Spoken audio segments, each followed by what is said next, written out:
ಆಹಾ ನೋಡಿ, ಹತ್ತಿಯಂತೆ ಮೃದುವಾದ ಇಡ್ಲಿ, ಎಕ್ರೆ ಇಡ್ಲಿ ನೋಡುವಾಗ್ಲೇನೆ ತುಂಬಾ ಖುಷಿ ಆಗುತ್ತಲ್ಲ. ವಾವ್ ನೋಡಿ, ಹತ್ತಿಯಾಗೇನೆ ಉಂಟು, ತುಂಬ ಸಾಫ್ಟ್ ಆಗಿದೆ. ಶೇಂದಿ, ಅವಲಕ್ಕಿ, ಸಬ್ಬಕ್ಕಿ, ಈಸ್ಟ್, ಅಡುಗೆ ಸೋಡಾ ಯಾವುದು ಬೇಡ. ಓಕೆ, ಈಗ ಚಟ್ನಿ ಜೊತೆ ಟೇಸ್ಟ್ ಮಾಡಿ ನೋಡುವ. ಆಹಾ, ನಿಮ್ಗೆ ಇದು ನಾನು ಕಟ್ ಮಾಡುವಾಗ್ಲೇ ಗೊತ್ತಾಗುತ್ತೆ ಎಷ್ಟು ಸಾಫ್ಟ್ ಆಗಿದೆ ಅಂತ. ಅಬ್ಬಬ್ಬಬ್ಬಬ್ಬಾ. ಹಾಯ್ ಎಲ್ಲರಿಗೂ, ಇವತ್ತು ನಾನು ಮಾಡ್ತಾ ಇದ್ದೀನಿ ಹತ್ತಿಯಂತೆ ಮೃದುವಾದ ಎಕ್ರೆ ಇಡ್ಲಿ. ಬಾರಿ ಒಂದು ಫೇಮಸ್ ಇಡ್ಲಿ ಇದು. ಇದರ ಜೊತೆ ಹುರಿಗಡ್ಲೆ ಚಟ್ನಿ ಇದ್ರೆ ಸೂಪರ್ ಆಗುತ್ತೆ. ಕೆಲವೊಂದು ಟಿಪ್ಸ್ ಅನ್ನು ಕೂಡ ಇವತ್ತಿನ ವಿಡಿಯೋದಲ್ಲಿ ಶೇರ್ ಮಾಡ್ತೇನೆ. ಮತ್ತೆ ಈ ಇಡ್ಲಿ ಮಾಡ್ಲಿಕ್ಕೆ ನೋಡಿ, ನಮ್ಗೆ ಅವಲಕ್ಕಿ, ಸಬ್ಬಕ್ಕಿ, ಬೇಯಿಸಿದ ಅನ್ನ, ಅಡುಗೆ ಸೋಡಾ, ಈಸ್ಟ್, ಶೇಂದಿ ಇದು ಯಾವುದು ಬೇಡ, ಜಸ್ಟ್ 2 ಇಂಗ್ರೀಡಿಯೆಂಟ್ಸ್ ಇದ್ರೆ ಆಯ್ತು. ಬನ್ನಿ ಹಾಗಾದ್ರೆ ಇದನ್ನ ಯಾವ ರೀತಿ ಮಾಡುದು ಅಂತ ನೋಡುವ. ಇಡ್ಲಿ ಮಾಡ್ಲಿಕ್ಕೆ ನೋಡಿ, ನಾನಿವತ್ತು 3 ಕಪ್ಪಷ್ಟು ಇಡ್ಲಿ ರೈಸ್ ಅನ್ನ ತೆಕೊಂಡಿದ್ದೇನೆ. ಇದನ್ನ ನಾನು ನಿನ್ನೆ ರಾತ್ರಿನೇ ನೆನೆ ಹಾಕ್ಲಿಕ್ಕೆ ಇಟ್ಟಿದ್ದೆ. ನೀವು ಡೇ ಟೈಮಲ್ಲಿ ಮಾಡೋದಾದ್ರೆ 4 ರಿಂದ 5 ಗಂಟೆ ಇದನ್ನ ನೆನೆಸಿದ್ರೆ ಸಾಕು. ಓಕೆ, ಒಂದು 4-5 ಸತಿ ಚಂದ ಮಾಡಿ ನೀರಲ್ಲಿ ತೊಳೆದು ಇದನ್ನ ನೆನೆ ಹಾಕ್ಲಿಕ್ಕೆ ಇಟ್ಟರೆ ಆಯ್ತು. ನಾನು 250 ml ಇದು ಕಪ್ ಉಂಟು ನೋಡಿ, ಅದರಲ್ಲಿ 3 ಕಪ್ಪಷ್ಟು ರೈಸ್ ಅನ್ನ ತೆಕೊಂಡಿದ್ದೇನೆ. ನೀವು ಬೇಕಿದ್ರೆ ಪಾವಲ್ಲಿ ಕೂಡ ಹಾಕ್ಬೋದು, 3 ಪಾವು, ಅಥವಾ ಯಾವ್ದಾದ್ರು ಒಂದು ಲೋಟವನ್ನ ಸೆಟ್ ಮಾಡಿ ಅದರಲ್ಲೇ ನೀವು ಎಲ್ಲ ಮೆಜರ್ಮೆಂಟ್ ಅನ್ನ ಮಾಡಿದ್ರೆ ಆಯ್ತು. ಓಕೆ ನೋಡಿ, 3 ಕಪ್ ರೈಸಿಗೆ 1/4 ಕಪ್ ಅಷ್ಟು ಉದ್ದಿನ ಬೇಳೆಯನ್ನ ತೆಕೊಂಡಿದ್ದೇನೆ. ಇದು ಜಸ್ಟ್ ಒಂದು 2 ಅವರ್ಸ್ ನೆನೆದ್ರೆ ಸಾಕು, ತುಂಬಾ ಇದನ್ನ ನೆನೆಸಬಾರ್ದು, ಒಳ್ಳೇದಾಗುದಿಲ್ಲ. ಜಸ್ಟ್ ಜಾಸ್ತಿ ಅಂದ್ರೆ 2 ಅವರ್ಸ್ ಇದನ್ನ ನೆನೆಸಿದ್ರೆ ಸಾಕು ನೋಡಿ. ಓಕೆ, ಈಗ ನಾನು ಮಿಕ್ಸಿಯಲ್ಲಿ ರುಬ್ತಾ ಇದ್ದೀನಿ. ಗ್ರೈಂಡರ್ ಇದ್ರೆ ಗ್ರೈಂಡರ್ ಅಲ್ಲಿ ರುಬ್ಬೋದು, ತುಂಬಾ ಚೆನ್ನಾಗಿ ಬರುತ್ತೆ. ಬಟ್ ಗ್ರೈಂಡರ್ ಇಲ್ಲ, ಮಿಕ್ಸಿಯಲ್ಲಿ ರುಬ್ಬುವವರಾದ್ರೆ ಯಾವ ರೀತಿ ರುಬ್ಬೇಕು ಅಂತ ಹೇಳ್ತೇನೆ ನೋಡಿ. ಫಸ್ಟಿಗೆ ಉದ್ದಿನ ಬೇಳೆಯನ್ನ ಮಿಕ್ಸಿ ಜಾರ್ಗೆ ಹಾಕಿ ರುಬ್ಬೇಕು.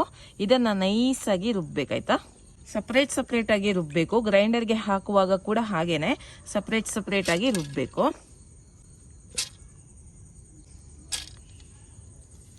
ನೋಡಿ, ಇದಕ್ಕೆ ಸ್ವಲ್ಪ ನೀರನ್ನು ಹಾಕಿ ನೈಸಾಗಿ ರುಬ್ಬಿ ತರ್ತೇನೆ. ನೋಡಿ, ಉದ್ದಿನ ಬೇಳೆ ರುಬ್ಬಿ ಆಯ್ತು.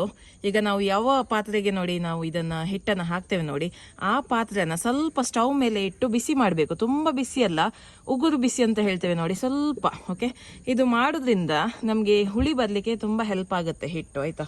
ಜಸ್ಟ್ ಇದೊಂದು ಸ್ಟೆಪ್ ಎಕ್ಸ್ಟ್ರಾ ಮಾಡ್ಬೇಕಷ್ಟೇ, ಮಾಡಬೇಕು ಅಂತ ಇಲ್ಲ, ಬಟ್ ಮಾಡಿದ್ರೆ ಸ್ವಲ್ಪ ಫರ್ಮೆಂಟೇಷನ್ಗೆ ಹೆಲ್ಪ್ ಆಗುತ್ತೆ. ಓಕೆ ನೋಡಿ, ಇದು ನೈಸಾಗಿ ರುಬ್ಬಿದ್ದೇನೆ ನೋಡಿ. ಹಿಟ್ಟು ನೋಡಿ, ಫ್ಲಫಿ ಆಗಿದೆ, ಸ್ಮೂತ್ ಆಗಿದೆ, ನೈಸ್ ಆಗಿ ಇದನ್ನ ರುಬ್ಬೇಕು. ಮಿಕ್ಸಿಯಲ್ಲಿ ಆದ್ರೂ ಕೂಡ ಈ ತರ ನೈಸಾಗಿಯೇ ನೀವು ರುಬ್ಬೇಕಾಗತ್ತೆ. ಓಕೆ, ಮೊದಲಿಗೆ ಉದ್ದಿನ ಬೇಳೆಯನ್ನ ನೈಸಾಗಿ ರುಬ್ಬಿ ಪಾತ್ರೆಗೆ ಹಾಕಿಕೊಳ್ಳಿ. ನೆಕ್ಸ್ಟ್ ಇದೇ ಜಾರಿಗೆ ರೈಸ್ ಅನ್ನ ಹಾಕಿ ಸ್ವಲ್ಪ ತರಿಯಾಗಿ ರುಬ್ಬಿದ್ರೆ ಸಾಕಾಗ್ತದೆ, ಅವಾಗ ಮಾತ್ರ ಇಡ್ಲಿ ಚೆನ್ನಾಗಿ ಬರುತ್ತೆ.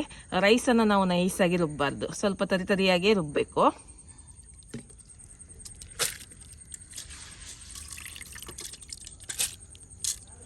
ಒಂದೇ ಸತಿ ಆಗದಿದ್ರೆ 2 ಸತಿ ರುಬ್ಬಿದ್ರೆ ಆಯ್ತು, ತರಿಯಾಗಿ ರುಬ್ಬಿದ್ರೆ ಆಯ್ತು, ಸ್ವಲ್ಪ ನೀರನ್ನ ಹಾಕಿ. ಓಕೆ, ರೈಸ್ ಅನ್ನ ಕೂಡ ರುಬ್ಬಿ ತಂದಿದ್ದೇನೆ. ತರಿಯಾಗಿ ರುಬ್ಬಿದ್ರೆ ಆಯ್ತು ನೋಡಿ. ನೋಡಿ, ತುಂಬಾ ನೈಸ್ ಏನಿಲ್ಲ, ತರಿಯಾಗಿಯೇ ರುಬ್ಬಿದ್ದೇನೆ. ಈ ತರ ನೈಸ್ ಇಲ್ಲ, ರವೆ ಕನ್ಸಿಸ್ಟೆನ್ಸಿ ಆಯ್ತಾ. ಈಗ ಇದನ್ನ ಮಿಕ್ಸ್ ಮಾಡುವ. ಓಕೆ, ಇನ್ನು ಮೇನ್ ಕೆಲಸ ಏನಂದ್ರೆ ಇದನ್ನ ಕೈಯಲ್ಲಿ ಮಿಕ್ಸ್ ಮಾಡೋದು, ಸ್ಪೂನ್ ಎಲ್ಲ ಯೂಸ್ ಮಾಡ್ಲಿಕ್ಕಿಲ್ಲ. ಓಕೆ, ಹುಳಿ ಬರಬೇಕು ಅಂತ ಆದರೆ ನೀವು ಇದೇ ರೀತಿ ಕೈಯಲ್ಲೇ ಮಿಕ್ಸ್ ಮಾಡಬೇಕು. ಒಂದು 5 ನಿಮಿಷ ಇದನ್ನು ಮಿಕ್ಸ್ ಮಾಡಿ ಮತ್ತೆ ಇದನ್ನು ಒಂದು ಬೆಚ್ಚಗಿನ ಜಾಗದಲ್ಲಿ ಇಟ್ಟರೆ ಆಯಿತು. ಓಕೆ, ಸ್ಟವ್ ಮೇಲೆ ಕೂಡ ಇಡ್ಬೋದು ಇದನ್ನು.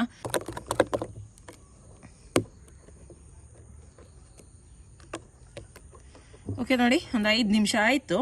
ಇದಕ್ಕೆ ಉಪ್ಪೆಲ್ಲ ನಾಳೆ ಹಾಕುವ. ಓಕೆ, ಬೇಕಿದ್ರೆ ಹಾಕ್ಬೋದು, ಇವಾಗ ನಾನು ನಾಳೆನೇ ಹಾಕ್ತೇನೆ ಉಪ್ಪನ್ನು.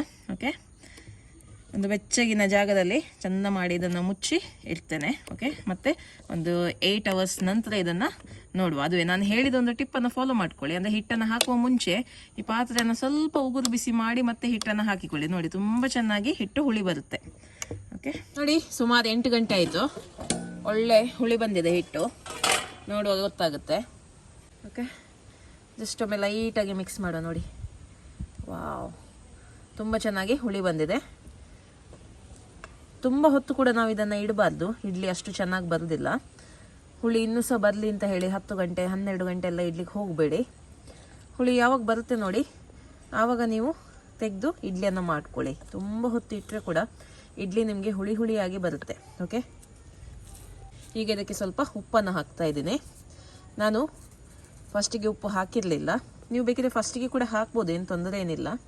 ನಾನು ಇವಾಗ ಹಾಕ್ತಾ ಇದ್ದೀನಿ. ಇವಾಗ ಕಲ್ಲುಪ್ಪು ಹಾಕಿದರೆ ಅದು ಮಿಕ್ಸ್ ಮಾಡಲಿಕ್ಕೆ ತುಂಬ ಕಷ್ಟ ಆಗುತ್ತೆ, ಹಾಗಾಗಿ ಪುಡಿ ಉಪ್ಪನ್ನು ಹಾಕಿದ್ದೇನೆ ಅಷ್ಟೇ. ಇದು ಮಿಕ್ಸ್ ಮಾಡುವಾಗ ಒಂದು ವಿಷಯ ಮಾತ್ರ ಗಮನದಲ್ಲಿ ಇಡಬೇಕು, ನಿಧಾನಕ್ಕೆ ಇದನ್ನು ಮಿಕ್ಸ್ ಮಾಡಬೇಕು, ಇಲ್ಲಾಂದರೆ ಇದರಲ್ಲಿರುವಂತಹ ಏರ್ ಬಬಲ್ಸ್ ಎಲ್ಲ ಹೋಗುತ್ತೆ, ಅದಕ್ಕೋಸ್ಕರ. ಓಕೆ, ಹುರಿಗಡ್ಲೆ ಚಟ್ನಿ ಮಾಡ್ತಾ ಇದ್ದೇನೆ. ಇದಕ್ಕೆ ಬೆಸ್ಟ್ ಕಾಂಬಿನೇಷನ್ ಅಂದರೆ ಇದುವೇ, ಹುರಿಗಡ್ಲೆ ಚಟ್ನಿ. ಓಕೆ, ಈಗ ಚಟ್ನಿ ಮಾಡಲಿಕ್ಕೆ ನೋಡಿ, ಇಲ್ಲಿ ನಾನು ಅರ್ಧ ಕಪ್ಪಷ್ಟು ಹುರಿಗಡ್ಲೆಯನ್ನು ತಗೊಂಡಿದ್ದೀನಿ. ಅರ್ಧ ಕಪ್ ಹುರಿಗಡ್ಲೆಗೆ 1/4 ಕಪ್ಪಷ್ಟು ಕಾಯಿ ತುರಿ ನೋಡಿ, 1 ಇಂಚಷ್ಟು ಶುಂಠಿ, ಸ್ವಲ್ಪ ಕಲ್ಲುಪ್ಪು, ಸಣ್ಣ ತುಂಡು ಹುಳಿ, 2 ಹಸಿಮೆಣಸಿನಕಾಯಿ ಹಾಕ್ತಾ ಇದ್ದೀನಿ. ಇದು ತುಂಬ ಖಾರ ಉಂಟು, ಹಾಗೆ ನೀವು ನೋಡ್ಕೊಂಡು ಹಾಕಿ ಹೆಚ್ಚು ಕಡಿಮೆ ಮಾಡಿದರೆ ಆಯಿತು. ಸ್ವಲ್ಪ ಪುದೀನ ಸೊಪ್ಪು ಮತ್ತು ಸ್ವಲ್ಪ ಕೊತ್ತಂಬರಿ ಸೊಪ್ಪು, ಇದಿಷ್ಟನ್ನು ರುಬ್ಬಿ ತರ್ತೇನೆ. ನೋಡಿ, ಚಟ್ನಿಯನ್ನು ನೈಸಾಗಿ ರುಬ್ಬಿ ತಂದಿದ್ದೇನೆ. ಇದಕ್ಕೆ ಜಸ್ಟ್ ಒಂದು ಒಗ್ಗರಣೆ ಕೊಟ್ಟರೆ ಆಯಿತು. ಸಾಸಿವೆ, ಕರಿಬೇವಿನ ಸೊಪ್ಪು ಹಾಗೂ ಒಣಮೆಣಸಿದು.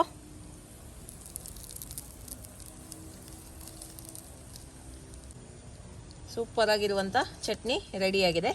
ಈಗ ಎಕರೆ ಇಡ್ಲಿಯನ್ನು ಮಾಡುವ. ಈಗ ಇಡ್ಲಿ ಮಾಡಲಿಕ್ಕೆ ನೋಡಿ, ದೊಡ್ಡದೊಂದು ಪ್ಲೇಟನ್ನು ತಗೊಂಡಿದ್ದೇನೆ. ಎಕರೆ ಇಡ್ಲಿ ಇದರಲ್ಲೇ ಮಾಡಬೇಕು, ದೊಡ್ಡ ಪ್ಲೇಟಲ್ಲಿ. ಓಕೆ, ಅದಕ್ಕೆ ಇದಕ್ಕೆ ಹೆಸರು ಎಕರೆ ಇಡ್ಲಿ ಅಂತ, ದೊಡ್ಡದಿರುತ್ತಲ್ಲ ಹಾಗಾಗಿ. ನೀವು ಚಿಕ್ಕ ಗಿನ್ನಲಿನಲ್ಲಿ ಹಾಕಿದರೆ ಅದು ನಾರ್ಮಲ್ ಇಡ್ಲಿ ಆಗುತ್ತೆ, ತಟ್ಟೆಯಲ್ಲಿ ಹಾಕಿದರೆ ತಟ್ಟೆ ಇಡ್ಲಿ ಆಗುತ್ತೆ. ಇದು ದೊಡ್ಡ ಪ್ಲೇಟ್, ಹಾಗಾಗಿ ಎಕರೆ ಇಡ್ಲಿ ಅಂತ. ಸ್ವಲ್ಪ ಎಣ್ಣೆಯನ್ನು ಹಾಕಿ ಚೆನ್ನಾಗಿ ಇದನ್ನು ಬೆರೆಸಬೇಕು. ಓಕೆ, ಬ್ರಷ್ ಇದ್ದರೆ ಬ್ರಷ್ ಅಥವಾ ಕೈಯಲ್ಲಿ ಈ ಥರ ಒರೆಸಿ ರೆಡಿ ಮಾಡಿ ಇಡುವ. ಈಗ ಹಿಟ್ಟನ್ನು ಹಾಕುವ. ಓಕೆ, ಈ ಥರ ಸೆಂಟರಲ್ಲಿ ಹಿಟ್ಟನ್ನು ಹಾಕಬೇಕು.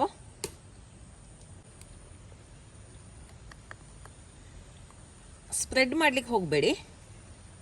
ನಾನು 3 ಸ್ಪೂನಷ್ಟು ಹಿಟ್ಟನ್ನು ಹಾಕ್ತಾ ಇದ್ದೀನಿ. ಓಕೆ, ಜಸ್ಟ್ ಈ ಥರ ಮಾಡಿದ್ರೆ ಆಯಿತು. ಸ್ಪ್ರೆಡ್ ಮಾಡ್ಲಿಕ್ಕೆ ಹೋಗಬೇಡಿ, ನೀವು ಸ್ಪೂನಲ್ಲಿ ಸ್ಪ್ರೆಡ್ ಮಾಡ್ಲಿಕ್ಕೆ ಹೋಗಬೇಡಿ, ಜಸ್ಟ್ ಟ್ಯಾಪ್ ಮಾಡಿದ್ರೂ ಆಗುತ್ತೆ. ಓಕೆ, ಇಷ್ಟ ಆದರೆ ಸಾಕು. ಇನ್ನು ಇದನ್ನು ಸ್ಟೀಮ್ ಮಾಡುವ. ನೋಡಿ, ಇಡ್ಲಿ ಸ್ಟೀಮನ್ನು ನಾನು ಆಲ್ರೆಡಿ ಪ್ರೀ ಹೀಟ್ ಮಾಡಲಿಕ್ಕೆ ಇಟ್ಟಿದ್ದೇನೆ. ಈಗ ಇದನ್ನು ಇಡುವ. ನೋಡಿ, ಇದು ಆಲ್ರೆಡಿ ಹಿಟ್ಟು ಸ್ಪ್ರೆಡ್ ಆಗಿದೆ ನೋಡಿ ಎಲ್ಲ ಕಡೆ. ಓಕೆ, ಇಷ್ಟು ಈ ರೀತಿ ಸ್ಪ್ರೆಡ್ ಆದರೆ ಪರವಾಗಿಲ್ಲ.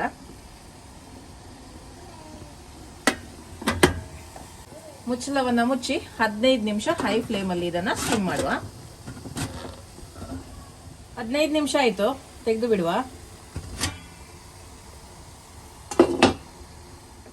ಓಕೆ, ನೋಡಿ, ಇದು ತಣ್ಣಗಾಗಿದೆ. ತೆಗೆದ ಕೂಡಲೇ ಇದನ್ನು ತೆಗಿಲಿಕ್ಕೆ ಆಗುದಿಲ್ಲ, ಸ್ವಲ್ಪ ತಣ್ಣಗಾದ ನಂತರನೇ ಇದನ್ನು ತೆಗಿಬೇಕು. ನೋಡಿ, ಈ ಥರ ಒಂದು ಸೌಟ್ ಇರುತ್ತೆ ನೋಡಿ, ಇದರಲ್ಲಿ ತೆಗೆದ್ರೆ ಆಯಿತು, ಅಥವಾ ಚಾಕುವಿನಲ್ಲಿ ಸಹ ತೆಗಿಬೋದು. ತುಂಬ ಚೆನ್ನಾಗಿ ಬಂದಿದೆ ಎಕರೆ ಇಡ್ಲಿ, ನೋಡುವಾಗಲೇ ಗೊತ್ತಾಗುತ್ತೆ. ನೋಡಿ, ಒಳ್ಳೆ ಸಾಫ್ಟಾಗಿ ಉಂಟು, ಫ್ಲಫಿಯಾಗಿ ಕೂಡ ಬಂದಿದೆ. ಕಟ್ ಮಾಡಿ ಅದು ತೆಗಿಬೋದು, ಅಥವಾ ಇಡಿಯಾಗಿ ಕೂಡ ತೆಗಿಬೋದು. ನೋಡುವ, ಇಡಿಯಾಗಿ ಬರೋದಾದರೆ ಇಡಿಯಾಗಿಯೇ ತೆಗಿವ, ಇಲ್ಲಾಂದರೆ ನೋಡಿ ತುಂಬ ಚೆನ್ನಾಗಿ ಬರ್ತಾ ಉಂಟು. ವಾವ್, ಸೂಪರ್ ಆಗಿದೆ ಅಲ್ವಾ? ಕಟ್ ಮಾಡಿ ಕೂಡ ತೆಗಿಬೋದು. ಓಕೆ, ತುಂಬ ತುಂಬ ತುಂಬ ಚೆನ್ನಾಗಿದೆ ನೋಡಿ. ಎಕರೆ ಇಡ್ಲಿ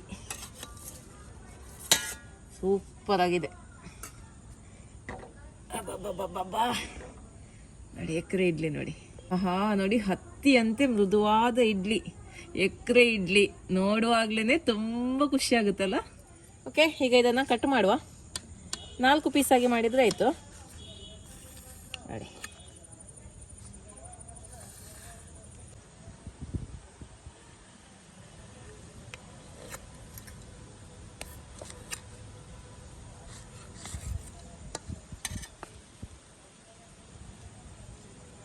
ನೋಡಿ ಎಕರೆ ಇಡ್ಲಿ. ವಾವ್, ತುಂಬ ಚೆನ್ನಾಗಿ ಬಂದಿದೆ. ಎಷ್ಟು ಚೆನ್ನಾಗಿ ಬಂದಿದೆ ನೋಡಿ, ಹತ್ತಿಯಂತೆ ಸಾಫ್ಟ್ ಆಗಿದೆ. ಜಸ್ಟ್ ನಿಮಗೆ ಕೈಯಲ್ಲಿ ನಾನು ಮುದ್ದೆ ಮಾಡಿ ತೋರಿಸ್ತೇನೆ. ವಾವ್, ನೋಡಿ ಹತ್ತಿಯಾಗಿಯೇ ಉಂಟು, ತುಂಬ ಸಾಫ್ಟ್ ಆಗಿದೆ. ಶೇಂದಿ, ಅವಲಕ್ಕಿ, ಸಬ್ಬಕ್ಕಿ, ಈಸ್ಟ್, ಅಡುಗೆ ಸೋಡಾ ಯಾವುದು ಬೇಡ, ಖಾಲಿ ಅಕ್ಕಿ ಮತ್ತು ಉದ್ದಿನ ಬೇಳೆ ಇದ್ದರೆ ಎಷ್ಟೊಂದು ಸಾಫ್ಟಾಗಿ ಇಡ್ಲಿಯನ್ನು ಮಾಡ್ಬೋದು. ನೋಡಿ ನೋಡಿ, ಆಹಾ, ನೋಡಿ, ಕಟ್ ಮಾಡುವ ಗೊತ್ತಾಗುತ್ತೆ. ಇದನ್ನು ಹುರಿಗಡ್ಲೆ ಚಟ್ನಿ ಒಟ್ಟಿಗೆ ತಿಂತಾ ಇದ್ರೆ ಸೂಪರ್ ಆಗುತ್ತೆ. ಓಕೆ, ಈಗ ಚಟ್ನಿ ಜೊತೆ ಟೇಸ್ಟ್ ಮಾಡಿ ನೋಡುವ. ಆಹಾ, ನಿಮ್ಗೆ ಇದು ನಾನು ಕಟ್ ಮಾಡುವಾಗಲೇ ಗೊತ್ತಾಗುತ್ತೆ ಎಷ್ಟು ಸಾಫ್ಟ್ ಆಗಿದೆ ಅಂತ. ಅಬ್ಬಬ್ಬಬ್ಬಬ್ಬಾ, ವಾವ್. ಓಕೆ,